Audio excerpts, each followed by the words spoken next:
Assalamualaikum warahmatullahi wabarakatuh. Di video kali ini saya Ahmad Nazaruddin, NIM 201330000593 dari kelas 4 PGSD A7. Pada kesempatan kali ini saya akan mengerjakan ujian akhir semester untuk mata kuliah statistik yang diampu oleh Ibu dosen Ibu Lansutriani MPD. Jadi di sini di mata ujian statistik ada dua soal. Yang pertama mengenai analisis regresi linear, yang kedua mengenai rumusan, hipotesis, dan kriteria pengujiannya. Untuk soal yang pertama ini ada 3 tabel. Tabel yang pertama ini ada tabel efektivitas pengaruh, yaitu per jam atau per minggu. Yang kedua itu ada nilai statistik.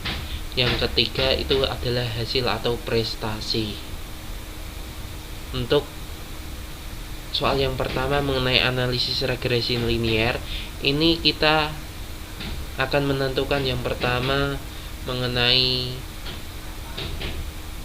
pengujian persyaratan data, yaitu mengenai analisis regresi. Yang kedua mengenai apakah ada pengaruh yang signifikan antara X dan X2 terhadap Y. Yang C, berapa besar variabel independen itu mempengaruhi variabel dependen. Yang D itu menentukan persamaan garis regresi dan bagaimana interpretasi hasil analisis dengan membaca persamaan garis regresi tersebut. Untuk soal yang nomor 2, ini ada 2 tabel, yaitu sebelum dan sesudah pengaruh pembelajaran statistik dengan model pembelajaran virtual, yaitu melalui Bandicam atau screen recorder yang diambil dari 10 siswa. Yaitu kita akan menguraikan secara lengkap mengenai rumusan hipotesis dan kriteria pengujiannya. Oke, tanpa panjang lebar lagi untuk soal yang pertama.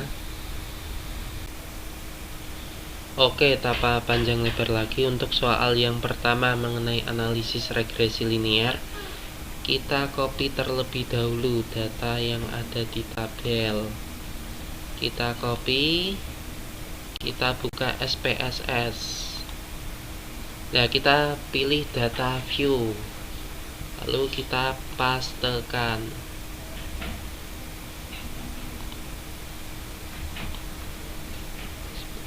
Tunggu dulu.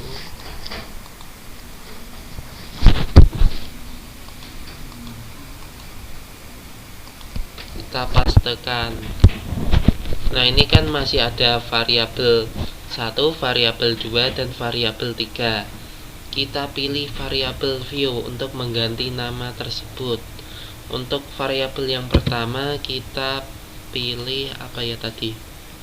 Mengenai frekuensi belajar atau X pertama, X1. Kita tulis frekuensi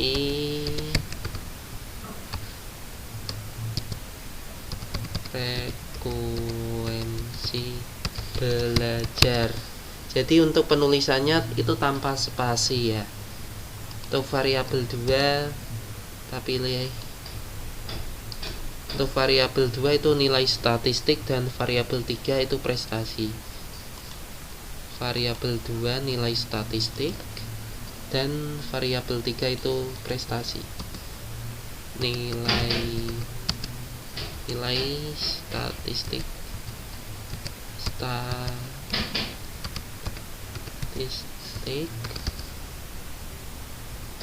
Yang ketiga itu prestasi.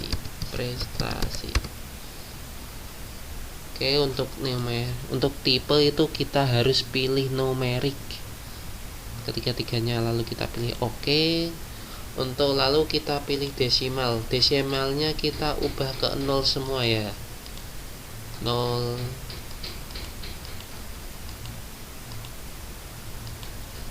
kita ubah ke 0 semua, sudah masuk. Lalu kita buka data view, apakah sudah berubah. Nah, untuk data pertama itu frekuensi belajar, nilai statistik, dan prestasi. Kita cocokkan terlebih dahulu. Frekuensi belajar, nilai statistik, dan prestasi, apakah sama? Ya, udah sama. Lalu kita pilih analyze untuk melakukan uji regresi. Kita pilih analyze, kita pilih regression,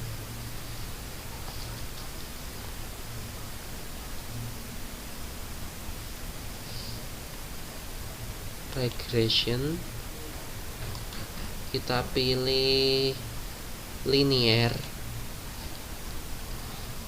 Nah, di sini ada dependent dan independent. Untuk dependent itu kita pilih masukkan prestasi ke masukkan kita ke dependent. Untuk frekuensi belajar dan nilai statistik itu kita masukkan ke independent. Frekuensi belajar, nilai statistik, independent. Lalu kita pilih statistik.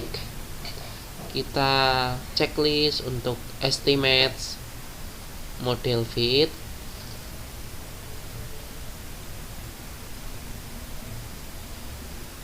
R-square, deskriptif, terus continue, lalu kita pilih plot. Nah, di sini untuk X dan Y untuk dependent.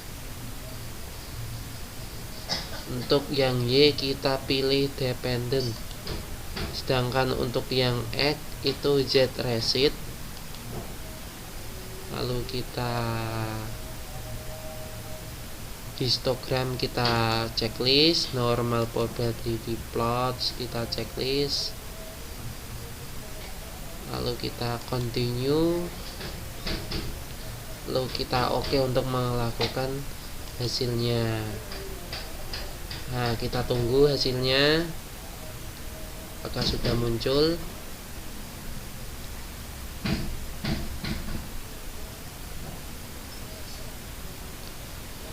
Nah, ini uji regression. Ini ada descriptive statistik, correlation, model summary, ANOVA, confusion, ratio statistik. Ini ada diagram, scatter plots, dan lain-lain. Nah, lalu kita pilih yang kita tentukan apa ini. Untuk yang B, apakah ada pengaruh yang signifikan antara X1 dan X2 terhadap Y? Nah, pengaruh yang signifikan. Jadi untuk melihat apakah ada pengaruh, kita bisa lihat dari tabel ANOVA. Kita cari ANOVA. Nah, ini ANOVA. Tadi ANOVA mana ya?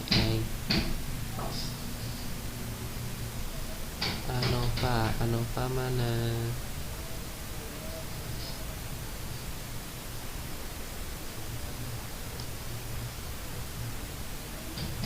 Descriptive, correlation, model. Nah, ini ANOVA. Nah, untuk ANOVA, untuk mengetahui apakah ada pengaruh atau tidaknya dari variabel, kita bisa lihat dari tabel ANOVA. Dari output tersebut terlihat bahwa F ini diketahui adalah 23,411 dengan tingkat signifikan 0,00B, yaitu itu kurang dari 0,05 dari nilai probabilitas. Jadi nilai probabilitas tersebut itu adalah 0,05. Jadi bisa disimpulkan maka HO itu ditolak dan HA itu diterima. Untuk selanjutnya yang kita soal C, berapa besar variabel independen itu mempengaruhi variabel dependen. Nah, untuk mengetahui berapa besar variabel independen, ini kita bisa melihat dari tabel model summary. Jadi model summary tersebut ada R di hasilnya itu 8,92 R square 796, adjusted 796, STT error estimate itu 738, R square itu 796. Nah, ini apa? 79 R square. Dari tabel model summary ini menjelaskan besarnya pengaruh variabel independen itu terhadap variabel dependent. Jadi dari output tersebut diperoleh determinasi sebesar 0,796 yang mengandung pengertian bahwa pengaruh variabel independen terhadap variabel dependent itu adalah 79,6%. Jadi 0,796 itu adalah 79,6% untuk frekuensi belajar nilai statistik terhadap prestasi belajar. Selanjutnya untuk yang pertanyaan yang nomor D. Lanjut untuk nomor 1 untuk yang D. Kita disuruh untuk menentukan persamaan garis regresi dan bagaimana interpretasi hasil analisis dengan membaca persamaan garis regresi tersebut. Interpretasi hasil analisis. Nah, ini apa? Hasil analisis kita bisa lihat dari SPSS tadi itu adalah tabel confusion. Nah, ini tabel confusion. Untuk frekuensi belajar itu diketahui peroleh data 0,262, untuk nilai statistik 0,015, untuk betanya untuk frekuensi belajar 0,81,9, nilai statistik itu 0,111. Nah, itu untuk signifikannya itu 0,19, 0,00 dan 514. Jadi berdasarkan tabel confusion ini dapat dilihat dari konstan nilai O sebesar 3,029 dan untuk frekuensi belajar nilai B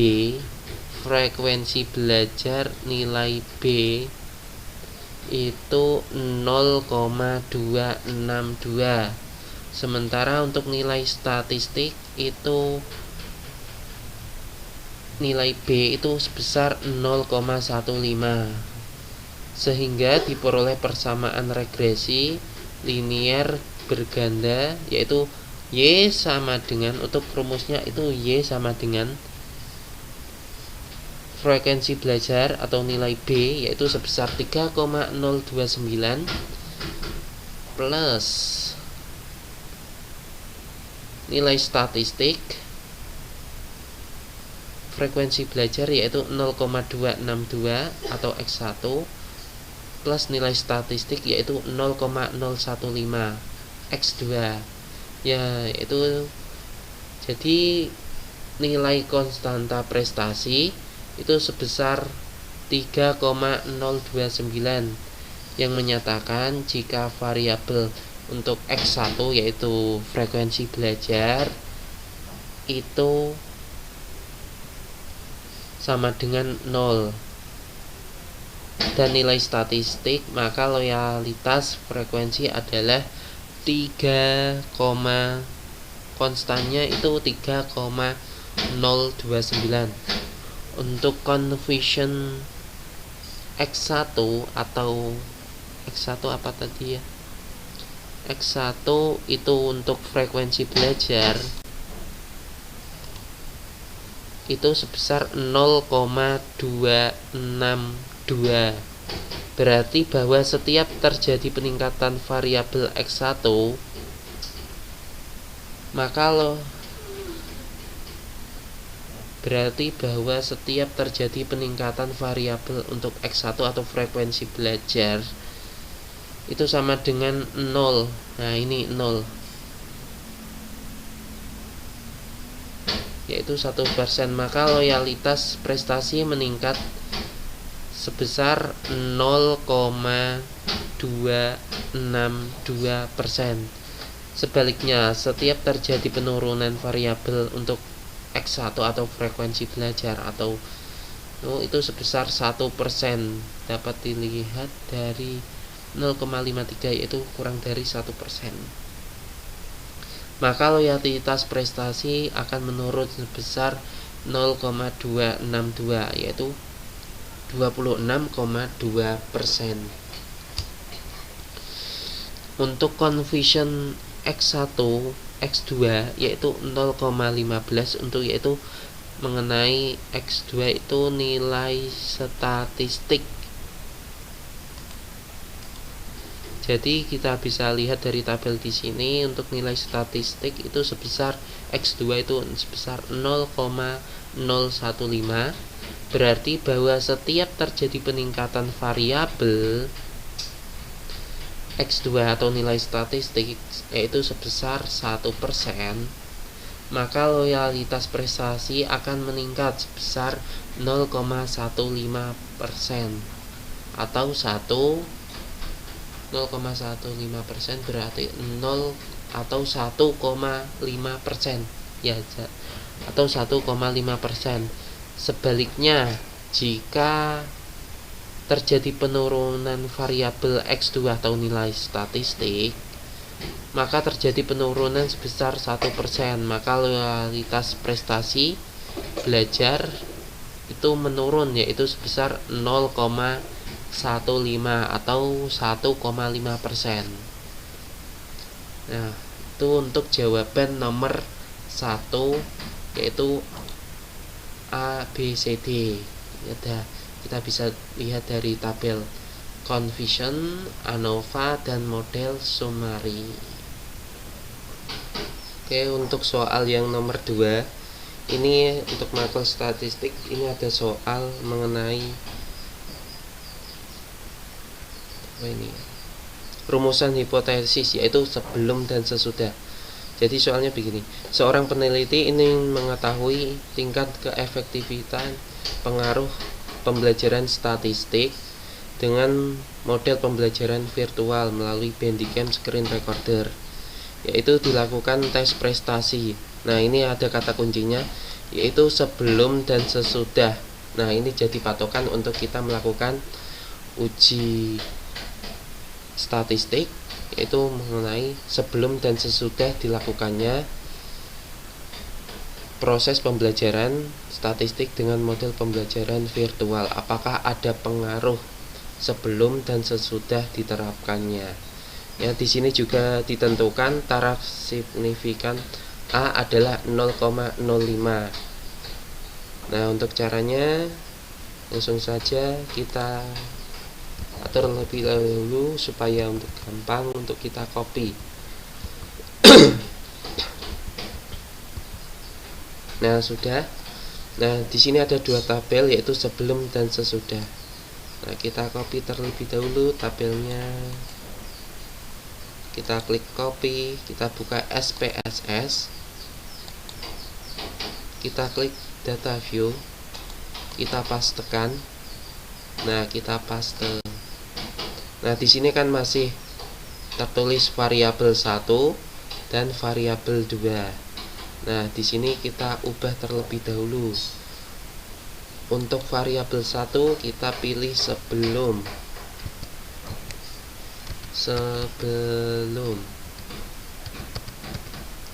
Untuk variabel 2 kita pilih sesudah.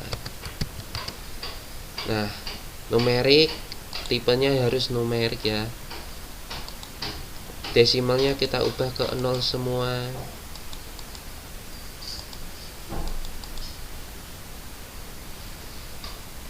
Kalau sudah, kita pilih data view. Apakah sudah? Ya, tabel untuk yang pertama itu sebelum dan sesudah. Kita sesuaikan sebelum dan sesudah. Apakah sama? 67, 68, 67. Nah, sudah sama. Lalu kita untuk melakukan uji T terlebih dahulu, apakah bisa dilakukan? Kita pilih analyze. Kita pilih non parametric text, pilih legacy dialogs,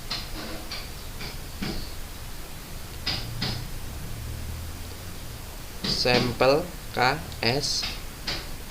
Nah, kita masukkan semua untuk variabelnya sebelum dan sudah. Kita klik OK terlebih dahulu untuk mengecek apakah bisa. Nah, di sini sudah ada tabel yaitu sebelum dan sesudah. Diketahui hasilnya. Untuk non parametric ini ada 072,40, dan untuk yang sesudah dilakukannya tes itu ada 73,60. Nah, jadi tes di sini bisa dilakukan karena normal. Yuk kita lanjut. Kita pilih yang tadi. Nah, kita pilih analyze lagi. Pilih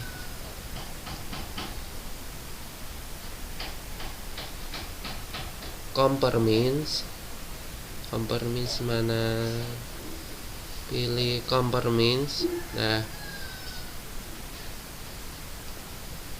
kita pilih compare means, kita pilih paired sample test.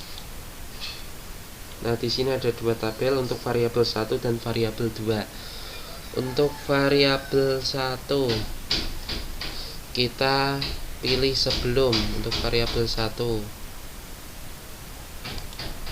sebelum variabel 1.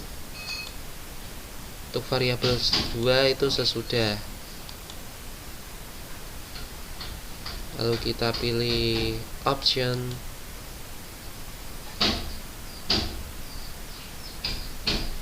Nah, karena ini sudah 95%, kita klik continue. Lalu kita klik OK. Nah, ini sudah diketahui hasilnya. Nah, di sini ada 3 tabel yaitu paired sample test, sample correlation, dan paired sample test. Nah, untuk mencari tadi apa soalnya? Apakah ada pengaruh? Uraikan lengkap dengan rumusan hipotesis serta pengujian. Ya, nah ini ada T tabel yaitu 2,145. Nah, hasilnya ini ada berada di 3 kolom ini. Nah, yang pertama kita lihat dari kolom paired sample test. Nah, di bagian seek menunjukkan sebesar 0,032. Nah, seek mana ya? 0,032. Nah, 0,32.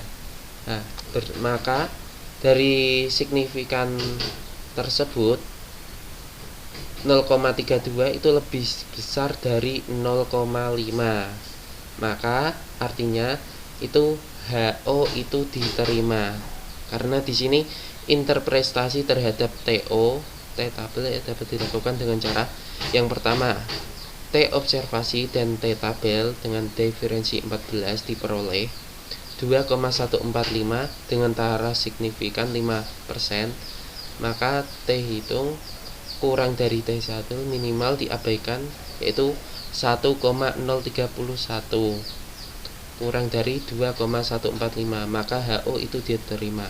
Nah, apakah itu kurang atau lebih dari 2,145? Nah, jadi ini kurang ya, berarti artinya itu HO itu diterima dan HA itu ditolak. Jadi maksudnya tidak ada pengaruh model pembelajaran statistik dengan Bandicam dengan menggunakan screen recorder terhadap prestasi belajar statistik. Yang kedua, kita bisa lihat dari kolom TTUK. TTUK mana ya? Nah, ini ada 3 kolom. Diperoleh data yaitu 1,031 dibandingkan dengan T tabel yaitu 2,145, menunjukkan bahwa T tabel itu lebih besar karena 2,145, sedangkan hasilnya kita peroleh tadi 1,031, yaitu kurang dari 2,145. Artinya menunjukkan T tabel lebih besar daripada T hitung.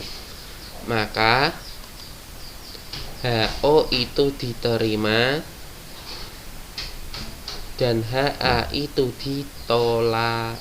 Artinya tidak ada pengaruh pembelajaran statistik dengan menggunakan model pembelajaran Bandicam terhadap prestasi belajar peserta didik. Demikian penjelasan dari saya. Saya Ahmad Najaruddin. Mohon maaf apabila ada kesalahan kata. Wassalamualaikum warahmatullahi wabarakatuh.